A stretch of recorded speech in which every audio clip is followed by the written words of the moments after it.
guys, good afternoon. My name is Claudine Wilson-Reid and I'm preparing a strategy for my math methods class. Today we're talking about using tactivities to teach a mathematical concept within the classroom. My target class for today's lesson is an ASD class. They're grade 4, but we have to be mindful that even though they're grade 4, they're technically working at grade 2 level. I have at least 3 that are behavioral, at least 2 that are nonverbal, but they're good in terms of academics. So the strategy that I'm about to use will be of some help to them. We also need to be aware, because these will come up in the lesson, that these kids have been assigned paraprofessionals that will redirect them once the teacher is imparting any sort of information. So we have situations where we can have a little bit of uproar, or they get upset or frustrated if they don't understand, and that is when paraprofessionals will come in.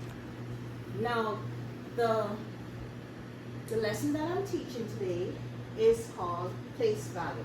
Is about place value, sorry. And we're focusing on 100, tens, and ones. Now, because my students are so enthusiastic and they technically love the smart board, we don't use it for entertainment only. That's gonna be my, my startup. So for this lesson, we're gonna start off with a little video. This one is about maybe 6 minutes. My video won't be that long, but this is for 6 minutes. They'll watch it. The teacher at times will stop and reinforce what is on the video and move on. So this is going to be our starter. Next, we are going to get our tactile elements, which is 1. We put this down. We have the cube, which you will have here, depicting that 1 cube stands for 1, and it's a single small cube, and it represents ones. Okay? The next cube, she will say, is a rod, or what they call the long, and it represents tens. So in a place value, it would be under the tens side. Then we'll have flats. Flats in this case represents hundreds. She can also reinforce that it has 10 longs. So 10 longs will bring 100. Okay? After she has completed this, and hopefully getting feedback from the students, whether through the help of their assistive devices. Hold on a second. We also have communication logs that the paraprofessionals will have beside them, so the child can communicate yes, they understand, or no, which may be a thumbs down, or show something to say that, okay, we have some feedback. After doing that, she will provide them with what we call place value charts. Now, these are all in their bins, so for this particular lesson, they will have this, okay?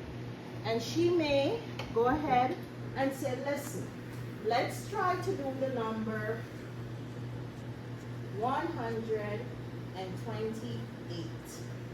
And then she'll direct them to put the hundreds, or to show her how the hundreds, or where the hundreds would be in this case, and it would be here. Okay, this will be the expectations of her. Then she'll have the 2 longs, or have them show. After she has completed this, and hopefully getting feedback from the students, whether through the help of their assistive devices. Hold on a second. We also have communication logs that the paraprofessionals will have beside them, so the child can communicate yes, they understand, or no, which may be a thumbs down, or show something to say that, okay, we have some feedback. After doing that, she will provide them with what we call place value charts. Now, these are all in their bins, So for this particular lesson, they will have this, okay? And she may go ahead and say, listen, let's try to do the number 128.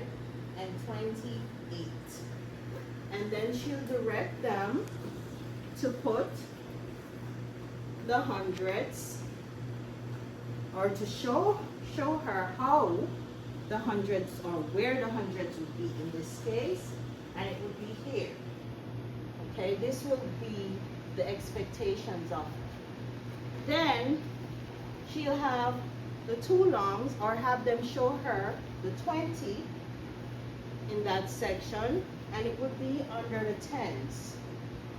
Okay, and also the singles, I don't have 8 singles, but she will guide them into counting those singles to come about getting 128. You know, just to reinforce that numbers have their values and their place in mathematics. Now, one of the things I love about this classroom setting is that every morning they do the weather. This is their weather paper where they tell the date, the time, but for some good reason, they also have, we've been in school for how many days? And it also has 100, tens, and ones. So at this point, there are 25. So this lesson can be reinforced in this particular activity. Because technically, they have been writing 25, but we reinforce the point that the place value is under the tens and under the ones in this case. Now, in many lessons you have drawbacks, and that's why for this particular lesson, I re-emphasize the point that these children, they have, these scholars, we call them scholars, they have paras assigned to them to 1, redirect, 2, see that they're following safety protocol in terms of not putting things in their mouth. But for some reason, the softer ones, it draws a lot of attention and may distract them. And this is where paras come in, or I come in and we redirect. So redirection can be a challenge, but you can make the lesson stay on a plain, say, slate in terms of keeping it going by reinforcing what you're talking about and redirecting. Yeah, that's basically it. Thank you so much. I hope I imparted enough information. And this lesson came about based on things that this particular class likes. They like their smartboard. The smartboard can be used to transfer valuable information. It's not just for free time. It's not just, we don't do the cartoon thing. We use it as a means of imparting a great deal of knowledge. We have our whiteboard, which can reinforce your communication or interaction with the students, scholars. We have the place value chart that they will have, and we also have the place value symbols. So that's how I would impart this lesson. I hope it was informative, and I hope I could gain feedback as to how to do better. Thank you.